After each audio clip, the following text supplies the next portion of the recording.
This is Kural Media, your trusted source for global news.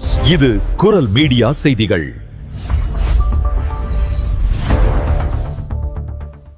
இது குரல் மீடியாவின் இன்றைய பிரதான செய்திகள். செய்திகளை வாசிக்கும் நான் கோகுலநாதன் தமிழினி. முதலில் தலைப்புச் செய்திகள்.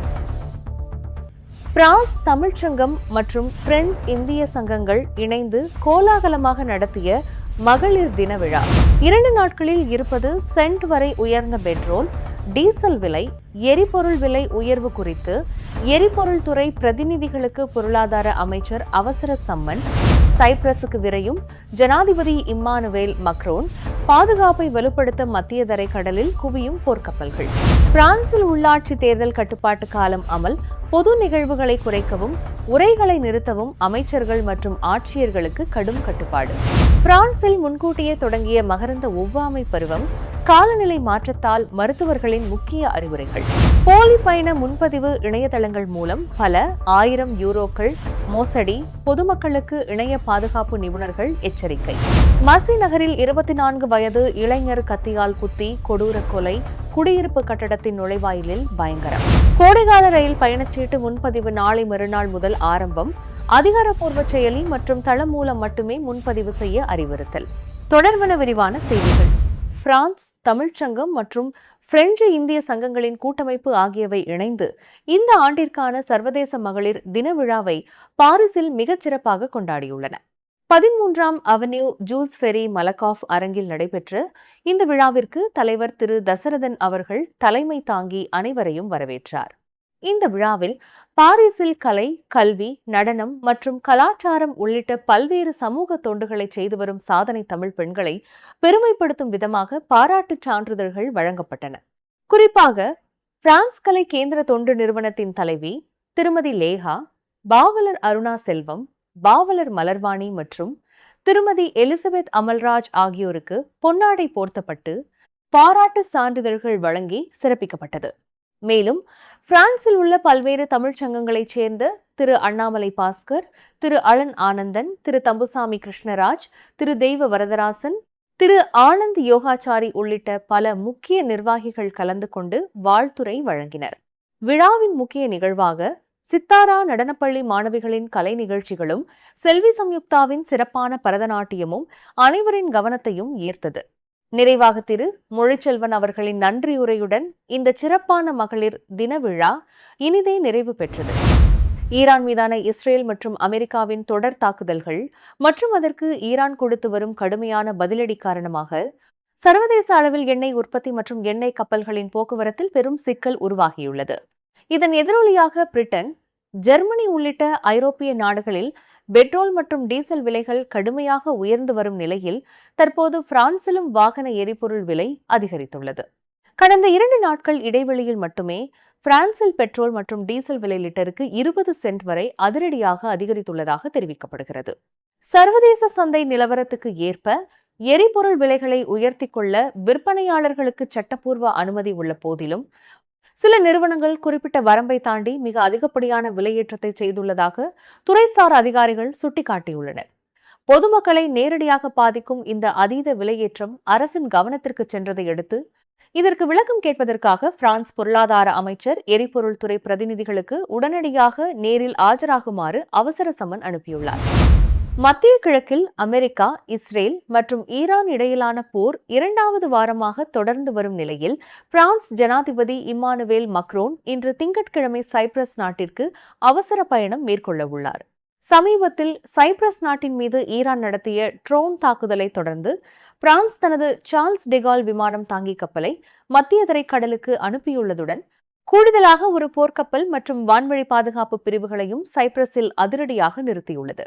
இந்த பதற்றமான சூழலில் பாஃபோஸ் நகரில் சைப்ரஸ் ஜனாதிபதி நிக்கோஸ் கிறிஸ்டடுலிடஸ் மற்றும் கிரேக்க பிரதமர் கைரியாகோஸ் மிட்சோடாகிஸ் ஆகியோரை மக்ரோன் சந்தித்து முக்கிய ஆலோசனை நடத்தவுள்ளார். சைப்ரஸின் பாதுகாப்பை வலுப்படுத்தவும் மத்தியதரை கடல் பிராந்தியத்தில் அமைதியை உறுதி செய்யவும் நடைபெறும் இந்த சந்திப்பில் ட்ரோன் மற்றும் ஏவுகணை தாக்குதல்களால் பாதிக்கப்பட்ட ஐரோப்பிய ஒன்றிய நாடான சைப்ரஸுக்கு பிரான்ஸ் தனது முழு ஆதரவையும் மூலோபாய கூட்டாண்மையையும் மீண்டும் உறுதிப்படுத்த உள்ளது. மேலும் உலகளாவிய எண்ணெய் மற்றும் திரவ இயற்கை எரிவாயுவில் 20% கடந்து செல்லும் செங்கடல் மற்றும் ஹார்மஸ் நீரிணை வழியான கடல்வழி போக்குவரத்தை பாதுகாப்பதன் அவசியத்தையும் மக்ரோன் வலியுறுத்த உள்ளார். போரால் பாதிக்கப்பட்ட நாடுகளில் இருந்து இதுவரை 4300 பிரெஞ்சு குடிமக்கள் வெற்றிகரமாக மீட்கப்பட்டுள்ள நிலையில் சைப்ரஸில் உள்ள ஐரோப்பியர்களின் பாதுகாப்பு மற்றும் மீட்பு நடவடிக்கைகள் குறித்தும் இதில் விரிவாக விவாதிக்கப்பட உள்ளது. இதனிடையே பிரிட்டன் மற்றும் இத்தாலி நாடுகளும் தங்கள் போர்க்கப்பல்களை சைப்ரஸுக்கு அனுப்பி பாதுகாப்பை தீவிரப்படுத்தியுள்ளன. பிரான்சில் மாநகராட்சி தேர்தல்கள் நெருங்கி வரும் நிலையில் கடந்த பிப்ரவரி 22 முதல் வரும் மார்ச் 22 வரை தேர்தல் முன் ஒதுக்கீட்டு காலம் அதிகாரப்பூர்வமாக அமலுக்கு வந்துள்ளது. இதனால் அரசாங்கத்தின் பொதுச் செயல்பாடுகள் மற்றும் அரசியல் தலைவர்களின் உரைகளுக்கு கடுமையான கட்டுப்பாடுகள் விதிக்கப்பட்டுள்ளன. இந்த விதியானது அரசு உறுப்பினர்கள், அமைச்சர்கள், மாநில செயலாளர்கள், மாவட்ட ஆட்சியர்கள் மற்றும் அனைத்து பொதுச் சேவை அதிகாரிகளுக்கும் முழுமையாக பொருந்தும். இதன்படி இவர்கள் தங்களின் பொது நிகழ்வுகள் மற்றும் உரைகளை உடனடியாக குறைக்கவோ அல்லது முழுமையாக நிறுத்தவோ அறிவுறுத்தப்பட்டுள்ளனர். தேர்தல் பிரசாரம் சார்ந்ததாக கருதப்படக்கூடிய எந்தவொரு விழாவிலும் மாவட்ட ஆட்சியர்கள் பங்கேற்கக்கூடாது என தடை விதிக்கப்பட்டுள்ளது.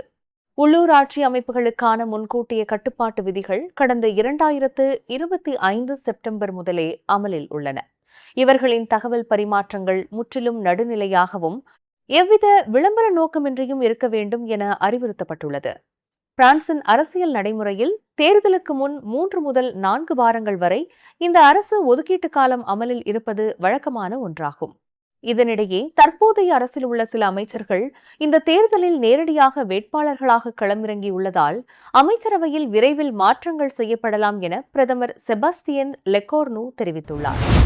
பிரான்சில் காலநிலை மாற்றம் மற்றும் சமீபத்திய வெப்பமான வானிலை காரணமாக இந்த ஆண்டு மார்ச் மாத தொடக்கத்திலேயே மகரந்த ஒவ்வாமை அதாவது பாலன் அலர்ஜிஸ் பெருமளவில் அதிகரித்து மக்களை கடுமையாக பாதித்து வருகிறது. காற்றில் நீண்ட காலம் நிலைத்திருக்கும் இந்த மகரந்தங்களால் பிரான்சின் பெரும்பாலான பகுதிகளில் அலர்ஜி அபாயம் உச்சத்தை எட்டியுள்ளதாக மருத்துவர்கள் எச்சரித்துள்ளனர். பாரிஸை சேர்ந்த அலர்ஜி நிபுணரான டாக்டர் சோஃபி சில்க்ரிட் கிரியூ இது குறித்து கூறுகையில், பிராந்தியத்தை பொறுத்து இந்த ஆண்டு 1 முதல் 3 வாரங்களுக்கு முன்பாகவே ஒவ்வாமை பருவம் தொடங்கிவிட்டது. அவுல்ன, புலோ, சிப்ரஸ், நாய்ஸ்டியர் போன்ற மரங்கள் மற்றும் புல்வகை மகரந்தங்களால் ஜனவரி இறுதியிலிருந்தே பலர் கடுமையாக பாதிக்கப்பட்டுள்ளனர் என தெரிவித்துள்ளார். மேலும் மார்ச் முதல் வாரத்தில் வீசிய சஹாரா பாலைவன காற்றும் இந்த அலர்ஜி எரிச்சலை கணிசமாக அதிகரித்துள்ளது. இந்த ஒவ்வாமை பாதிப்புகள் ஆகஸ்ட் அல்லது செப்டம்பர் மாதம் வரை தொடரலாம் என்பதால் நோயாளிகளுக்கு ஆண்டில் வெறும் 3 மாதங்கள் மட்டுமே நிம்மதி கிடைக்கும் என மருத்துவர்கள் கவலை தெரிவிக்கின்றனர். இந்த அலர்ஜியிலிருந்து தற்காத்துக் கொள்ள வீடுகளை காலை மற்றும் மாலை நேரங்களில் மட்டுமே காற்றோட்டமாக வைத்திருக்க வேண்டும். மதிய நேரங்களில் வெளிப்புற விளையாட்டுகள் மற்றும் உடற்பயிற்சிகளை தவிர்க்க வேண்டும். வெளியே சென்று திரும்பியதும் முகம் மற்றும் தலைமுடியை உடனடியாக நன்கு கழுவ வேண்டும். மேலும் அவசியமானால் வெளியே செல்லும்போது முகக்கவசம் அணிய வேண்டும் எனவும் மருத்துவர்கள் பொதுமக்களுக்கு முக்கிய அறிவுரைகளை வழங்கியுள்ளனர். எக்ஸ்பீடியா, ஏர்பிஎன்பி மற்றும் Booking.com போன்ற பிரபலமான விடுதி மற்றும் பயண முன்பதிவு தளங்களைப் போலவே அச்சு அசலாக போலியான இணையதளங்களை உருவாக்கி இணையவழி கொள்ளையர்கள் நூதன மோசடிகளில் ஈடுபடுவது தற்போது பெருமளவில் அதிகரித்துள்ளது. சமீபத்தில் இங்கிலாந்தைச் சேர்ந்த தம்பதியினர் உண்மையான எக்ஸ்பீடியா தளம் என நினைத்து போலி இணையதளம் ஒன்றில் விமான டிக்கெட் முன்பதிவு செய்து சுமார் 2500 பவுண்டுகளை இழந்துள்ளனர். பயணத்திற்காக விமான நிலையம் சென்ற பிறகே தாங்கள் ஏமாற்றப்பட்டதை அவர்கள் உணர்ந்துள்ளனர்.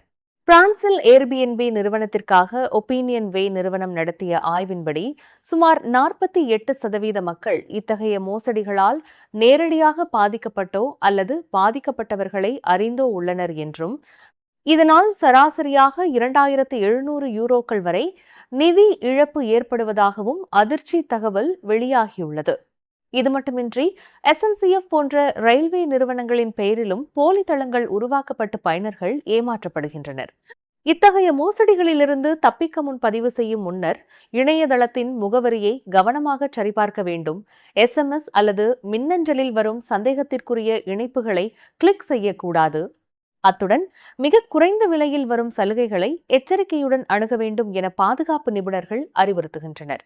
மேலும் சந்தேகத்திற்கிடமான விடுதி புகைப்படங்களை கூகுள் லென்ஸ் போன்ற கருவிகள் மூலம் சரிபார்க்கலாம் என்றும், அதிகாரப்பூர்வ செயலிகள் அல்லது அதிகாரப்பூர்வ இணையதளங்கள் மூலம் மட்டுமே பண பரிவர்த்தனைகளை மேற்கொள்ள வேண்டும் என்றும் பொதுமக்களுக்கு எச்சரிக்கப்பட்டுள்ளது.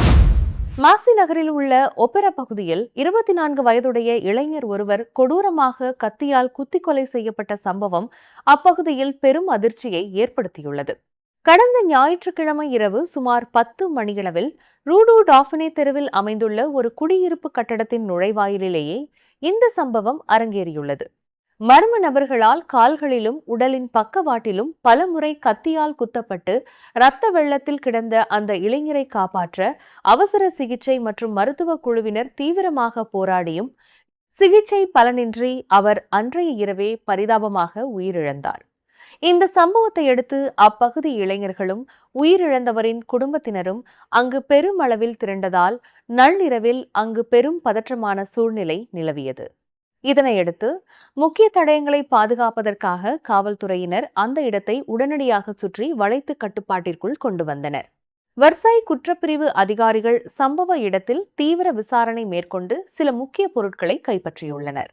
இது ஒரு திட்டமிட்ட படுகொலை என்ற கோணத்தில் வழக்கு பதிவு செய்யப்பட்டு விசாரணை தொடங்கப்பட்டுள்ள போதிலும் இதுவரை எந்த சந்தேக நபரும் கைது செய்யப்படவில்லை எனவும் இந்த பயங்கர தாக்குதலுக்கான உண்மையான பின்னணி காரணம் என்ன என்பது இன்னும் தெளிவாக தெரியவில்லை எனவும் காவல்துறை தரப்பில் தெரிவிக்கப்பட்டுள்ளது.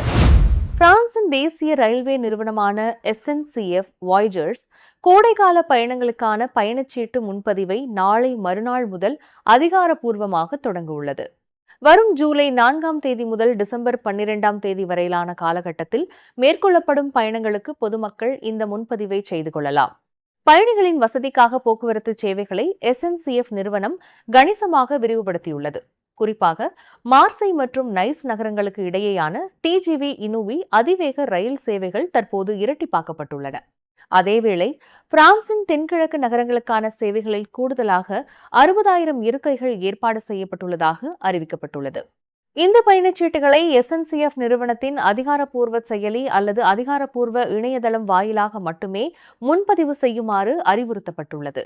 மேலும் பயணிகளை ஏமாற்றும் நோக்கில் இயங்கும் போலியான பயண முன்பதிவு இணையதளங்கள் குறித்து பொதுமக்கள் மிகவும் கவனமாகவும் எச்சரிக்கையாகவும் இருக்க வேண்டும் எனவும் ரயில்வே நிர்வாகம் எச்சரித்துள்ளது. நீங்கள் இதுவரை கேட்டது குரல் மீடியாவின் பிரதான செய்திகள். மேலும் இதுபோன்ற செய்திகளை அறிய குரல் மீடியாவை சப்ஸ்கிரைப் செய்யுங்கள்.